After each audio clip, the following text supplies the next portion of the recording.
Wal ghafurul wadud dzul arsyil majid.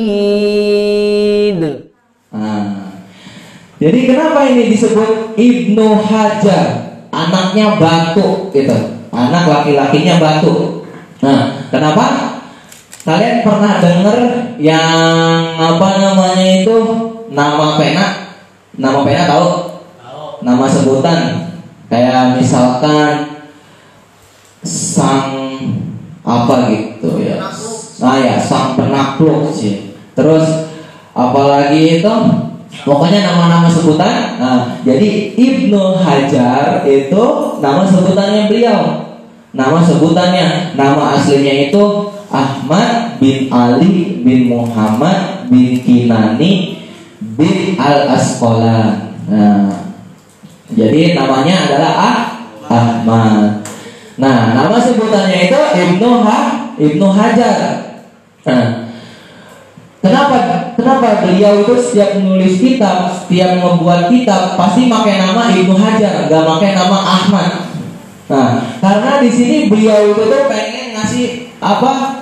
Isyarat ke kita, ngasih isyarat, ngasih sebuah tanda bahwasannya beliau itu tuh dulu kayak batu gitu. Bukan kayak batu dalam artian keras kepala, dalam artian kayak batu itu tuh diomongin susah, bukan. Dalam artian beliau itu jadi dulu Ibnu Hajar Al-Asqalani, syekh kita, itu dia nyantri, itu dia di sekeliling temannya itu tuh dia itu dibilang, kalau misalkan dibilang belum cukup pintar lah, belum cukup pintar dalam hal menghafal, dalam hal pelajaran, dalam hal akademik. Beliau itu tuh beletnya minta ampun belet. Ngapal itu susah banget. Ngapal itu gak gampang kayak teman-temannya. Kalau teman-temannya cuma baca, hafal. Baca, hafal. Didengerin, hafal. Ibnu Hajar udah membaca, udah ngedengerin, udah nulis, udah memperhatiin, nggak apa-apa. Nah, ketika itu Allah kasih hidayah. Nah, Allah kasih hidayah. Ketika itu turun hujan. Hujannya masya Allah lebat lah ya.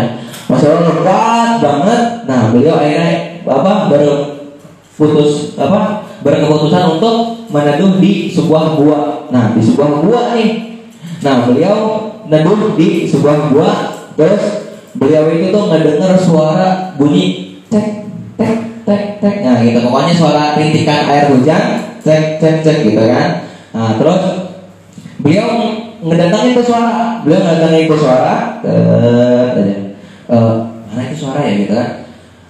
Oh ini. Nah, dia melihat itu batu gede. Nah, gara-gara sebuah tetesan air yang kecil, yang lembut, yang kalau misalkan kalian sakit nggak kalau kena tetesan air? Hah? Enggak kan? Nah, itu batu gede itu ngebolongnya gede banget. Gara-gara apa? Tetesan air. Dikasih hidayah itu sama Allah. Karena apa? Jadi pelajarannya gini. Air hujan turun karena Allah. Hujan turun karena nurut sama Allah. Hujan nurut sama Allah aja itu bisa ngebolongin batu besar. Jadi kalau apa artinya gini? Kalau kita takwa sama Allah, kalau kita nurut sama Allah, kalau kita selalu ngejalanin perintahnya Allah, otomatis Allah bakal ya ja'al min amrihi Allah akan memudahkan segala urusan di kita. Kuncinya satu, apa? Takwa. Kuncinya takwa.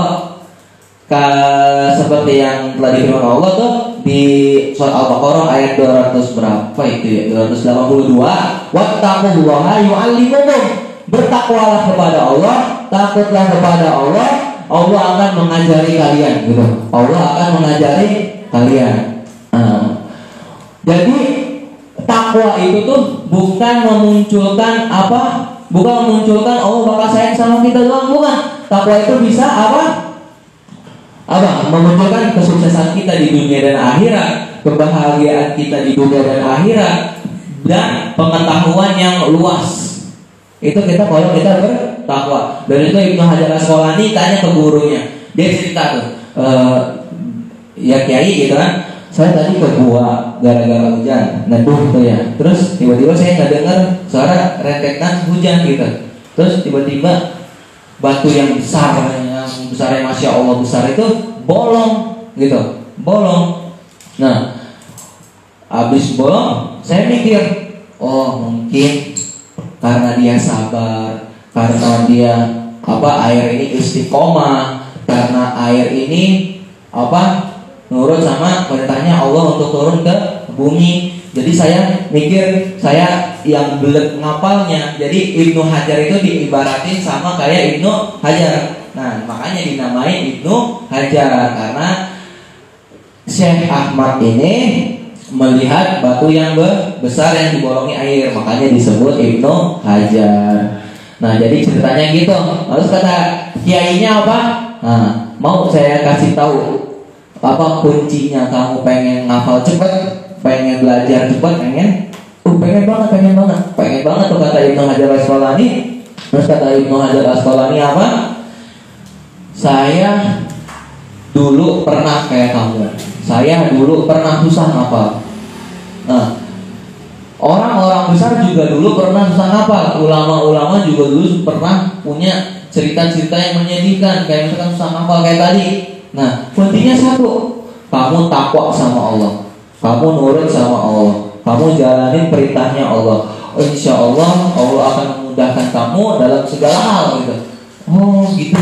Oh ya sudah. Habis itu Ibnu Hajar Asqalani yang tadinya putus asa gara-gara nggak bisa ngafal ini itu, nggak bisa belajar ini itu, ya, dari dengar omongan kiainya dia jadi semangat lagi, jadi mau ngafal, jadi mau nulis, jadi mau pokoknya yang tadinya biasa-biasa aja jadi luar biasa gitu. Kayak sekarang ini sampai beliau menciptakan kitab Bulughul Maram. Sudah kasiran ala kiratikum wa simatikum wa hidiyomikum bihadiyil munasabah. Akhirul kalam wallahu muwafiq ila aqwamit thoriq. Wassalamualaikum warahmatullahi wabarakatuh.